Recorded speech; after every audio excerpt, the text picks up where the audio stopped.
모공치료 어렵지 않습니다. 모공치료의 핵심 딱 3가지만 기억하세요.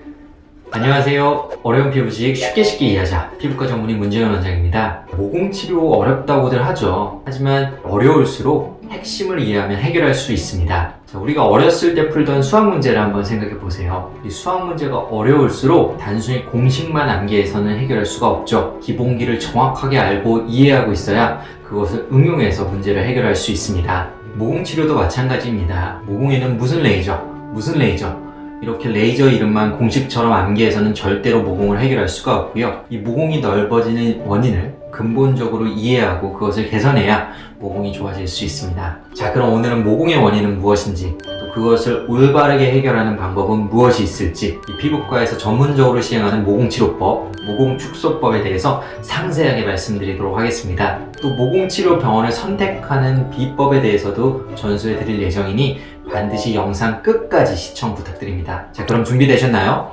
가시죠! 모공을 넓어지게 하는 원인은 무엇일까요? 크게 3가지를 들 수가 있는데요. 바로 피지, 모발, 탄력입니다. 이 3가지는 반드시 기억하고 계세요. 피지는 모공을 통해서 피부 밖으로 빠져나오는데 피지가 제대로 배출되지 못하거나 혹은 피지 분비가 과도하면 그 안에서 쌓이면서 모공이 늘어날 수 있습니다. 또 모공 속에 박혀있는 모발 자체가 굵으면 자연스럽게 모공이 넓어질 수 있겠죠. 또 피부 노화가 되면서 모공 주변 조직의 탄력이 떨어지게 되는데 이때 피부 조직이 느슨해지면서 역시 모공이 늘어날 수 있겠습니다. 따라서 모공을 치료한다는 것은 이러한 각각의 원인들을 교정해 나가는 과정이고 기본적으로 3가지 원인이 복합적으로 관여하기 때문에 치료 또한 복합치료가 필요합니다. 물론 사람마다 모공마다 이 3가지 원인이 동등하게 작용하는 것은 아니기 때문에 치료 또한 그때그때 달라져야겠죠. 최근에 어떤 유튜브 영상을 보니 모공은 땀이 지나가는 통로이기 때문에 땀 분비가 많은 사람에서 넓어질 수 있다 이렇게 얘기를 하시던데요. 이것은 사실 잘못된 정보입니다. 일반적으로 분비되는 땀은 모공이 아니라 땀구멍을 통해서 배출이 됩니다. 이러한 땀구멍은 이 육안으로 보이지 않을 정도로 아주 작기 때문에 땀 분비가 많다고 해서 모공이 커지지는 않습니다. 자, 이제 모공의 원인을 알았으니 치료를 해야겠죠. 치료는 원인에 맞춰 진행하시면 됩니다. 참 쉽죠? 첫 번째, 피지가 제대로 배출되지 못하거나 피지 분비가 과도한 경우 피지를 제거하거나 피지 생성을 줄여주는 치료를 해볼 수가 있겠죠. 피부과 케어로는 압출이나 스케일링, 예를 들어서 아쿠아필이 대표적이고요. PDT, 골드 PDT, 네오빔과 같은 여드름 레이저가 피지 억제에 도움을 줍니다. 약으로는 로아큐탄 같은 피지 조절제나 스티바 A와 같은 비타민 A 유도체를 사용해 볼 수가 있겠습니다. 이 중에 어떤 치료가 효과적일지는 개개인이 가진 피부 타입, 그리고 피부의 민감도, 또 피지 분비량 등에 따라 달라지기 때문에 전문가의 판단이 아주 중요합니다. 두 번째, 모발이 굵은 경우 피부를 자세하게 들여다보면 이 가느다란 잔털이 보이는 경우가 있어요. 일반적으로 보이지는 않는데 육안으로 보일 정도라면 상당히 굵은 것입니다. 이렇게 모발이 굵다면 제모 레이저를 해볼 수가 있겠죠. 그런데 왁싱은 안 되는지 많이들 여쭤보시는데요. 이 왁싱은 절대 금물입니다. 이 왁싱은 일시적으로 털을 제거해주는 효과는 있지만 영구적인 제모가 되는 것은 아니고 또 피부를 자극하기 때문에 장기적으로는 오히려 더 모공을 넓힐 수 있습니다. 따라서 왁싱은 하지 마시고 반드시 제모 레이저를 받도록 하세요.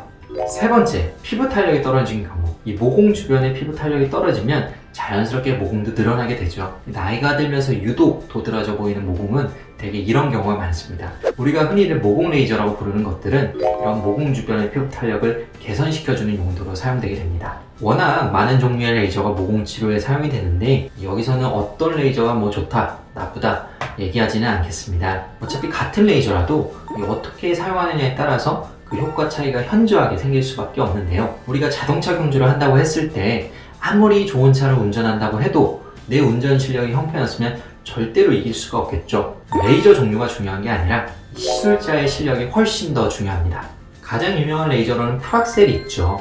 피부과에 익숙하지 않은 분들도 프락셀을 한 번쯤 들어보셨을 텐데요. 저도 사용 중이고 모공치료의 정석처럼 여겨지는 레이저지만 시술 중에 통증이 심하고 시술 후에 붉음증이 오래가는 경우가 많은 것이 이 단점입니다. 이러한 프락셀의 단점을 극복하고자 최근에는 피코 레이저를 활용한 피코 프락셀이 대세로 자리를 잡았는데요. 원래 색소 치료용으로 개발된 피코 레이저에 MLA 혹은 DOE 기술을 결합시켜서 이 모공이나 흉터 치료용으로 나온 방식을 말합니다. 프락셀에 비해서 피부 자극이 덜하고 피부 회복이 빠르다는 점이 장점이고요. 저도 적극적으로 모공 치료에 활용을 하고 있습니다. 모공 치료에 있어서 니들 고주파를 빼놓고 설명드릴 수가 없는데요. 미세한 바늘이 피부 속으로 뚫고 들어가 피부 속에 고주파를 가해서 탄력을 올려주는 장비입니다. 이 MTS에 고주파가 추가되었다고 보시면 되는데 대표적인 장비로는 포텐자, 시크릿이 있습니다.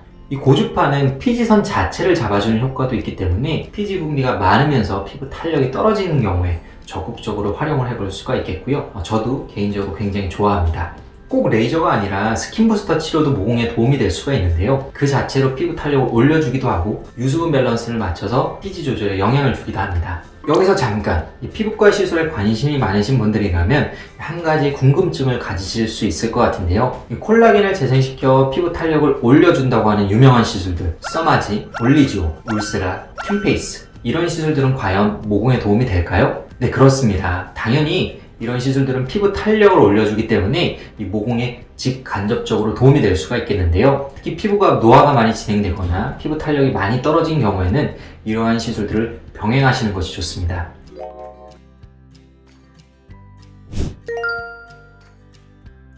무작정 모공 패키지만 권유하는 병원들이 있죠. 이 경우 시술 가격이 저렴하다고 할지라도 시술 효과나 만족도는 현저하게 떨어질 수 있는데요. 이 모공의 원인을 정확하게 파악하지 않고 일률적으로 치료를 진행하기 때문입니다. 앞서 말씀드린 대로 모공은 피지, 모발, 탄력 이 세 가지 핵심 요소가 복합적으로 관여해서 늘어나게 되는데 모공의 종류나 모공의 형태에 따라서 각각의 요소들이 차지하는 비중이 다릅니다. 예를 들어서 어떤 모공은 피지가 60, 모발이 20, 탄력이 20 관여해서 늘어난 모공이라면 어떤 모공은 피지가 20, 모발이 20, 탄력이 60이 관여해서 늘어난 모공일 수가 있겠죠. 전자의 경우에는 피지를 조절하는 치료가 상당히 중요하겠고 후자의 경우에는 피부 탄력을 조절해주는 치료가 상당히 중요할 것입니다. 이러한 원인에 대한 세심한 분석 없이 모공을 치료한다? 안 그래도 치료가 까다로운 모공인데 제대로 치료가 될까요? 저는 절대 그렇지 않다고 봅니다. 자, 모공 치료를 받고 싶어 고민 중인 분들께 제가 드리고 싶은 말씀은 절대로 결과를 정해놓고 병원에 방문하지 마세요. 예를 들어서 어디서 프락셀이 모공에 좋다 라고 얘기를 들으면